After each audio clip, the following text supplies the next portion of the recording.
Praise the Lord. Happy Resurrection Day. Today we are celebrating Jesus Resurrection Day. అయితే మనము వాక్యంలో గమనించినట్లయితే He is not here. He has risen just as he said. Matthews 28:6లో మనం చూస్తున్నాము. Telugu Bible గ్రంథంలో మనం చూసినట్లయితే ఆయన ఇక్కడ లేడు, తాను చెప్పినట్లే ఆయన లేచి ఉన్నాడు. మత్తయి సువార్త 28వ అధ్యాయము 6వ వచనంలో మనం చూస్తున్నాం. ఆయన చెప్పిన విధముగా తిరిగి లేచాడని ఇక్కడ వాక్యంలో చూసినట్లుగా యోహాను రాసినటువంటి సువార్త 20వ అధ్యాయంలో కొన్ని వచనములు మనము చూసుకుందాం. ఆదివారం ఇంకను చీకటిగా ఉన్నప్పుడు మగ్దలైన మరియ పెందలకడ సమాధి యొద్దకు వచ్చి సమాధి మీద ఉండిన రాయి తీయబడి ఉండుట చూచెను. కనుక ఆమె పరిగెత్తుకొని వెళ్ళి సీమోను పేతురు నొద్దకును యేసు ప్రేమించిన ఆ మరియొక శిష్యుల యొద్దకు వచ్చి ప్రభువును సమాధిలో నుండి ఎత్తుకొని పోయిరి, ఆయన ఎక్కడ ఉంచిరో ఎరుగమని చెప్పెను. అప్పుడు వారందరూ డిస్కస్ చేసుకొని సమాధి దగ్గరకు వచ్చి చూస్తారనమాట. బయట నుంచి చూసినప్పుడు ప్రభు యొక్క శరీరము అక్కడ కనబడదు, ఉండదు. అయితే ప్రభువు ఆయన చెప్పాడు ఏమని, నేను ఈ యొక్క దేవాలయం మీరు పడగొట్టినట్టయితే 3 రోజుల్లో నేను తిరిగి కడతానన్నారు. ఈ యొక్క వాగ్దానాన్ని వాళ్ళు మర్చిపోయారు. అప్పుడు సీమోను పేతురు ధైర్యం చేసి లోపలికి వెళ్ళి చూసినప్పుడు ప్రభు యొక్క బట్టలు మాత్రము అతడు చూస్తాడు. ప్రభు యొక్క తలగడ చుట్టుబడి ఉండడం కూడా చూస్తాడనమాట. అనగా యూదుల సాంప్రదాయం ప్రకారము వారు ఆ యొక్క రుమాలును లేక హ్యాండ్ కర్చీఫ్ అని మనం ఇంగ్లీష్ బైబిల్లో చూడవచ్చు, అది మడిచిపెట్టినట్లయితే తిరిగి వస్తానని అర్థం అనమాట. వారు డైనింగ్ టేబుల్ మీద కూడా ఆ యొక్క గెస్ట్ వచ్చినప్పుడు అక్కడ ఉన్నటువంటి నాప్కిన్ని వాళ్ళు మడిచిపెట్టినట్లయితే తిరిగి ఇంకొకసారి మేము మిమ్మల్ని విజిట్ చేస్తామని అర్థం అన్నమాట యూదుల సాంప్రదాయం ప్రకారం. ఆ విధంగా అక్కడ నారబట్టలు కాళ్ళ దగ్గర తలపాగా ప్రభు యొక్క రుమాలు తల దగ్గర చుట్టబడి ఉండుట వారు చూస్తారనమాట. అప్పుడు వాళ్ళు సమాధిని చూసి వెళ్ళిపోతారు. అయితే మరియా ఆమె ఏం చేస్తుందంటే సమాధి యొద్దనే బయట నిలబడి ఏడ్చుతూ ఉంటుందన్నమాట. ఈ యొక్క జెంట్స్ మనం చూసినట్లయితే అందరూ వచ్చి చూస్తారు, వాళ్ళు మర్చిపోయి వెళ్తారు. ఈ యొక్క స్త్రీ ఆమె ప్రభువుని ఎంతగానో ప్రేమించింది. అయితే ప్రభు చేసిన వాగ్దానాన్ని ఆమె మర్చిపోయింది. అయినప్పటికీ కూడా ఆమె ప్రభు యొక్క సమాధికి సుగంధ ద్రవ్యములు తీసుకొని వస్తుందన్నమాట. ఫ్రాగ్రెన్స్ తెచ్చి ఆయన యొక్క సమాధిలో శరీరం మీద వేస్తామని వచ్చి చూసినప్పుడు ప్రభు అక్కడ ఉండడు. కాబట్టి ఆమె తిరిగి సమాధి దగ్గరే ఉండి ఆమె ఏడుస్తూ ఉంటుందన్నమాట. ఆమె ఏడ్చుచూ సమాధిని వంగి చూడగా తెల్లని వస్త్రములు ధరించిన 2 దేవదూతలు యేసు దేహము ఉంచబడిన స్థలములో తలవైపున ఒకరు, కాళ్ళ వైపున ఒకడును కూర్చుండుట కనబడను. వారు అమ్మా ఎందుకు ఏడ్చుచున్నావని ఆమెను అడగగా ఆమె నా ప్రభువును ఎవరో ఎత్తుకొని పోయిరి, ఆయనని ఎక్కడ ఉంచిరో నాకు తెలియదని చెప్పిరి. ఆమె ఈ మాట చెప్పి వెనుక తట్టు తిరిగి యేసు నిలిచి ఉండుట చూచెను గాని ఆయన యేసు అని గుర్తుపట్టలేదు. యేసు అమ్మా ఎందుకు ఏడ్చుచున్నావు, ఎవరిని వెతుకుచున్నావు అని ఆమెను అడగగా ఆమె ఆయన తోటమాలి అనుకొని, అయ్యా నీవు ఆయనను మోసుకొని పోయినలా ఆయనను ఎక్కడ ఉంచుతువో నాతో చెప్పమనను, నేను ఆయనను ఎత్తుకొని పోదునని చెప్పి యేసు ఆమెను చూచి మరియా అని పిలిచెను. ఆమె యేసు వైపు తిరిగి ఆయనని హెబ్రీ భాషలో రబ్బూని అని పిలిచెను. ఆ మాటకు బోధకుడు అని అర్థము. యేసు ఆమెతో, నేను ఇంకను తండ్రి యొద్దకు ఎక్కిపోలేదు గనుక నన్ను ముట్టుకొనవద్దు. అయితే నా సహోదరుల యొద్దకు వెళ్ళి నా తండ్రియు మీ తండ్రియు నా దేవుడును మీ దేవుడైన వాని యొద్దకు ఎక్కిపోవచ్చున్నానని వారితో చెప్పమనను. అప్పుడు ప్రభువు చెప్పినట్లుగా ఈ యొక్క మగ్దలైన మరియ చేసిందనమాట. ఇక్కడ మనం గమనించవలసింది ఏంటంటే చాలామంది పురుషులు ఉన్నారు, అయినప్పటికీ ఒక స్త్రీ ప్రభువును దర్శించడానికి పెందల కడనే ఇంకను చీకటిగా ఉన్నప్పుడే ఆమె ప్రభు యొక్క సమాధిని దగ్గరికి వెళ్ళింది. తర్వాత ఇక్కడ ఉన్నటువంటి జన్స్ అందరూ కూడా వచ్చి శిష్యులు చూసి వెళ్ళిపోయారు తిరిగి. అయితే ఈమె ఒక మొండి పట్టుదలతో ప్రభు యొక్క సమాధి ముందు కూర్చొని ఏడుస్తుందనమాట. అప్పుడు సమాధిలోనికి వంగి చూసినప్పుడు ఇద్దరు దేవదూతలు ఆమె కనపడ్డారు. అమ్మా, ఎందుకు ఏడ్చుచున్నావని అడిగినప్పుడు, నా ప్రభువును ఎవరో తీసుకొని వెళ్ళిపోయారు అని ఏడుస్తుందనమాట.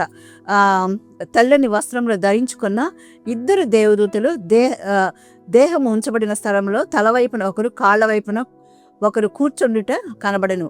వారు, అమ్మా, ఎందుకు ఏడ్చుతున్నావని ఆమెను అడగగా, ఆమె, నా ప్రభువుని ఎవరో ఎత్తుకొని పోయిరి, ఆయనను ఎక్కడ ఉంచరో నాకు తెలియలేదని చెప్పాను. ఆమె ఈ మాటలు చెప్పి వెనక తట్టు తిరిగిందనమాట. తిరిగినప్పుడు యేసు నిలిచిండుట ఆమె చూసింది, కానీ ఆయన యేసు అని ఆమె గ్రహించలేకపోయింది. అప్పుడు యేసు అన్నాడనమాట, అమ్మా, ఎందుకు ఏడ్చుచున్నావు, ఎవరిని వెతుకుచున్నావు అని అడిగినప్పుడు ఆమె ఈ విధంగా అనింది. అని ఆమెను అడిగినప్పుడు ఆమె ఆయన తోటమాలి అనుకుంది, గార్డెనర్ అని అనుకుందనమాట. అనుకొని, అయ్యా, నీవు ఆయనను మోసుకొని పోయినలా ఆయన ఎక్కడ ఉంచిరో నాతో చెప్పమనను. అప్పుడు ఈమె ఏం చేస్తుంది, ఒక స్త్రీ అబల అయినప్పటికీ కూడా, ఒకవేళ ఎవరైనా ప్రభు యొక్క శరీరాన్ని తీసుకొని పోయింది నీకు తెలిసినట్లయితే నేను ఆయన ఎత్తుకొని పోదని చెప్పాను. ఈమె బహుశా ఎత్తలేకపోవచ్చు, కానీ ఆమె విశ్వాసము, ఆమె పట్టుదల ప్రభు యొక్క హృదయాన్ని తాకినట్లుగా మనం చూస్తున్నాం. అప్పుడు యేసు అంటున్నాడు అనమాట, ఆమెను చూచి మరియా అని పిలిచాడనమాట. అప్పుడు ప్రభు స్వరాన్ని ఈమె గుర్తుపట్టి ఆమె ఆయన వైపు తిరిగి ఆయనని హెబ్రీ భాషలో రబ్బూని అని పిలిచెను. అనగా రబ్బూని అనగా బోధకుడా అని అర్థము. ఇంగ్లీష్ బైబిల్లో మనం చూసినట్లయితే మాస్టర్ అని అర్థం అనమాట. అప్పుడు ప్రభువుని పిలిచినప్పుడు ఆయన అంటున్నాడు అనమాట, యేసు ఆమెతో, నేను ఇంకను తండ్రి యొద్దకు ఎక్కిపోలేదు గనుక నన్ను ముట్టుకొనవద్దు, నీవు నన్ను టచ్ చేయవద్దు అంటున్నాడు. అయితే నా సహోదరులు నీ సహోదరులు అయినటువంటి వారికి వెళ్ళి చెప్పు, నా దేవుడు మీ దేవుడు, మీ తండ్రి నా తండ్రిగా ఉన్నటువంటి శిష్యుల దగ్గరికి వెళ్ళి నువ్వు చెప్పమన్నప్పుడు ఆయన లేచాడని ఈమె వెళ్ళి చెప్తుంది. ఇక్కడ మనం గమనించవలసింది ఏంటంటే, ఈ యొక్క స్త్రీ ప్రభు యందు ఎంతో విశ్వాసం కలిగినట్లుగా మనం చూస్తున్నాం. ఆమె ప్రభువును చూడాలని ఆకాంక్షతో, ఒక ఆసక్తితో, ఒక పట్టుదలతో, ఒక విధమైనటువంటి ప్రేమతో ప్రభువు నువ్వు చూడాలని స్ట్రబ్బన్ మనసుతో ఆమె అక్కడ ఏడుస్తుంది. అప్పుడు ఆమెను ప్రభువు దేవదూతలు మొదట మాట్లాడినప్పటికీ ఆమె వెళ్ళలేదు, ప్రభువును చూడాలని కూర్చునింది. కనుక ప్రభువు యెహోవా దేవుడు యేసుక్రీస్తు వారికి అప్పజెప్పిన పనిని ఆయన నెరవేర్చి తన తండ్రికి చెప్పడానికి వెళ్తుంటాడు. తండ్రి, నీవు ఇచ్చినటువంటి పనిని నేను నీకు నమ్మకంగా నెరవేర్చాను, నేను చనిపోయి తిరిగి లేచానని చెప్పడానికి ఆయన వెళ్ళినప్పుడు, మధ్యాకాశమునకు వెళ్ళినప్పుడు కొన్ని బుక్స్ ఆధారంగా మాకు బీటీహెచ్లో ఉన్నప్పుడు కాలేజ్లో కొన్ని బుక్స్ రీసెర్చ్ చేసి మా మాస్టర్స్ చెప్పింది ఏంటంటే, మధ్యాకాశంలోనికి ప్రభు మేఘారూఢుడై వెళుచున్నప్పుడు ఈమె కన్నీటి ప్రార్థన చేసిందనమాట. కన్నీటి ప్రార్థన చేసినప్పుడు ఈ యొక్క కన్నీళ్లు దేవుని యొక్క పాదములను చుట్టివేశాయి. ఆమెన్. అప్పుడు ఆయన పైకి తన యొక్క తండ్రిని దర్శించడానికి వెళ్లకుండా తిరిగి మరియను చూడటానికి వచ్చాడనమాట. హల్లెలూయా. ఈరోజు ప్రతి స్త్రీ తన యొక్క జీవితంలో కుటుంబం కొరకు, భర్త కొరకు, పిల్లల కొరకు ఆమె కన్నీటి ప్రార్థన చేసి ప్రభు హృదయాన్ని గెలవచ్చు. ఏ విధంగా యొక్క మరియా ప్రభు యొక్క హృదయాన్ని గెలిచి ఆమె మొదటిగా చూసిందో, ఆ విధంగా ప్రతి కుటుంబంలో ఉన్నటువంటి తల్లి లేక ఒక స్త్రీ తన యొక్క కుటుంబం కొరకు, తన యొక్క పిల్లల కొరకు ఆమె కన్నీటి ప్రార్థన చేయవచ్చు. విలాప వాక్యంలో కూడా చూసినట్లయితే ఆయన అంటున్నాడు, సియోను కుమారి, నీ హృదయము ప్రభు యొక్క సన్నిధిలో నీళ్లు కుమ్మరించినట్లుగా ఉదయకాలమున నీవు కుమ్మరించమంటున్నాడు, వేకువజామున కుమ్మరించమంటున్నాడు. కనుక ఈ యొక్క ధన్యత, ఇటువంటి గొప్ప అవకాశము లేక భాగ్యము పురుషులకు లేకపోవచ్చు.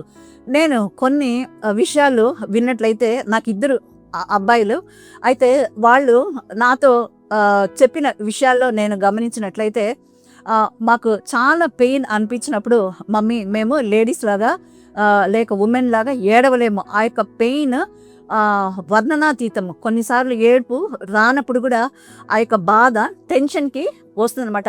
టెన్షన్కి వచ్చి చాలామంది పురుషులకు స్త్రీల కంటే ముందుగా హార్ట్ అటాక్ రావడం చూస్తూ ఉంటాం.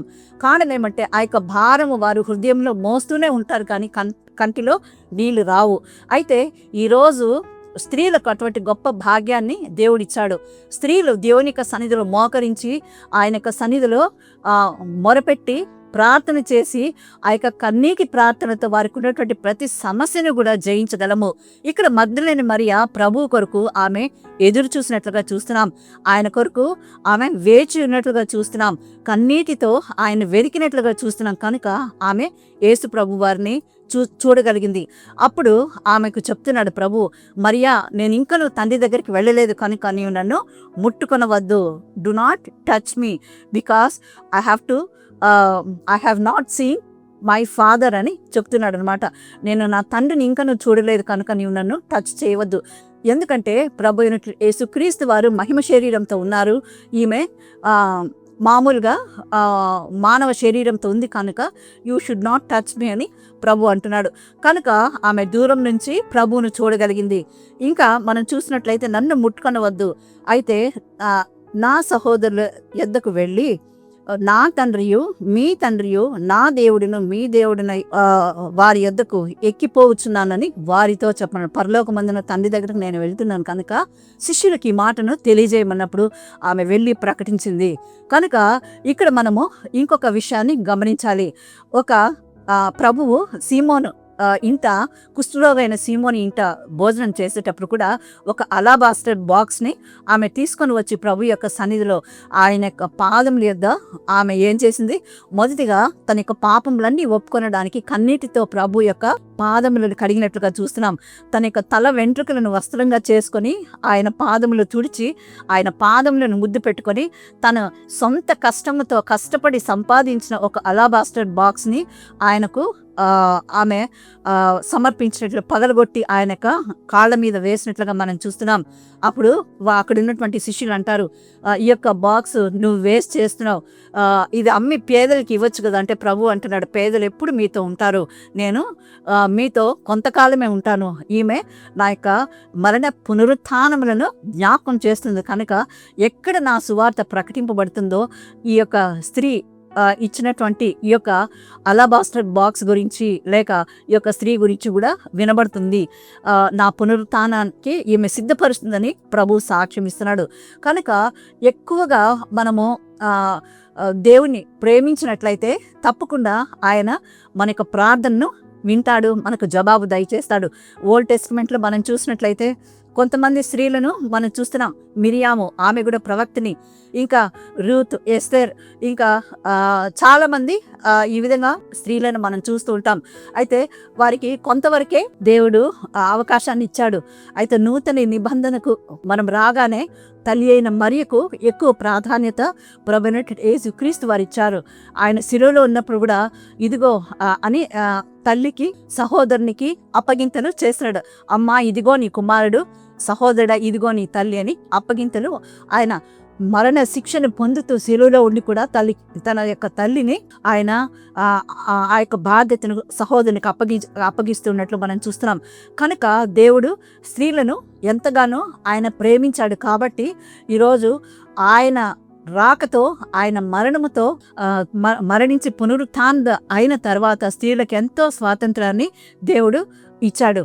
కనుక ఆ యొక్క స్త్రీలను మనము పాత నిబంధనలో గమనించినట్లయితే సువార్తను ప్రకటించు స్త్రీలు బహు గొప్ప సైన్యమని వ్రాయబడి ఉన్నది. కనుక ఆయన సువార్తను ప్రకటించడానికి దేవుడు మనకి ఈరోజు అవకాశాన్ని అనుగ్రహించాడు. కనుక దేవుని ప్రేమను మనము కొలవలేనటువంటిది. ఆయన మన కొరకు మరణించి సమాధి నుంచి తిరిగి లేచాడు.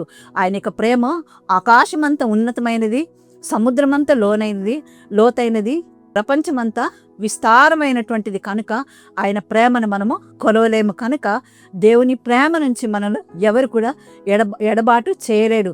అది కరువైనను, శ్రమ అయినను, కష్టమైనను, దుఃఖమైనను, వస్త్రహీనతైనను, మరి ఏదైనప్పటికీ దేవుని ప్రేమ నుంచి మనల్ని ఎడబాటు చేయలేదు. కనుక ఆయన ఇచ్చినటువంటి ఆ యొక్క గొప్ప రిజరెక్షన్, అనగా ఆ యొక్క సమాధి నుంచి ఆయన తిరిగి లేచినటువంటి ఆ యొక్క గొప్ప అనుభవాన్ని మనము జ్ఞాపకం ఉంచుకొని ప్రభువుకు కృతజ్ఞతాస్తుతులు చెల్లించి అందరితో మనము మరియలాగా షేర్ చేసుకున్నట్లయితే దేవుడు మనల్ని, మన యొక్క కుటుంబములను, మన యొక్క సంఘమును, మన యొక్క దేశమును కూడా తప్పకుండా ఆశీర్వదిస్తాడని పరిశుద్ధ ఆత్మదేవుడు మనతో మాట్లాడుచున్నాడు. ఈ యొక్క వాక్యంను దేవుడు మన వెనుకడిలో దీవించును గాక. Amen. God bless you all. Thank you.